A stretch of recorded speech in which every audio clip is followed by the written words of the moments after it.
UP board class 10 के प्यारे विद्यार्थियों, हिंदी का मॉडल पेपर है जिसमें 20 ऑब्जेक्टिव प्रश्न है जो कि बोर्ड एग्जाम 2025 के लिए सबसे ज़्यादा इम्पोर्टेंट है। पहला क्वेश्चन है, हिमालय की पुकार के लेखक हैं। तो हिमालय की पुकार के लेखक हैं जयप्रकाश भारती। दूसरा है, हजारी प्रसाद द्विवेदी की रचना है। तो हजारी प्रसाद द्विवेदी की रचना है कुटज। मेरी तिब्बत यात्रा राहुल सांकृत्यायन की रचना है। और ठंडा लोहा धर्मवीर भारती की रचना है। फिर है, धर्मवीर भारती की रचना है। तो गुनाहों का देवता उपन्यास धर्मवीर भारती का है। गमन और गोदान उपन्यास मुंशी प्रेमचंद का है। मेरी यूरोप यात्रा रचना डॉक्टर राजेंद्र प्रसाद की है। और कंकाल जयशंकर प्रसाद का है।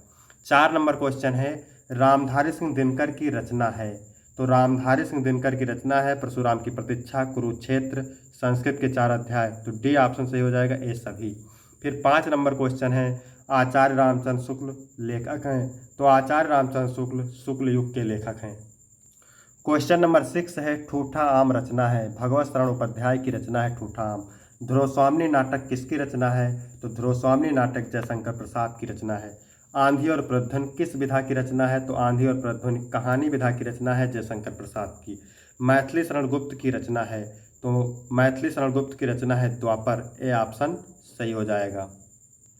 कुरुक्षेत्र रामधारी सिंह दिनकर की रचना है। विनय पत्रिका तुलसीदास की है। बर्फ की गुड़िया जयप्रकाश भारती की रचना है। फिर 10 नंबर है, केशव दास की रचना है। तो केशव दास की रचना है कविप्रिया, ठीक है। गुंजन सुमित्रानंदन पंत की रचना है। आंगन के पार द्वार सच्चिदानंद हीरानंद वात्स्यायन अज्ञेय की रचना है। करुणालय जयशंकर प्रसाद की रचना है। फिर है 11 नंबर प्रश्न, हास्य रस का स्थायी भाव। तो हास्य रस का स्थायी भाव होता है क्या। हास्य किस रस का स्थायी भाव है। तो ये हास्य रस का स्थायी भाव है।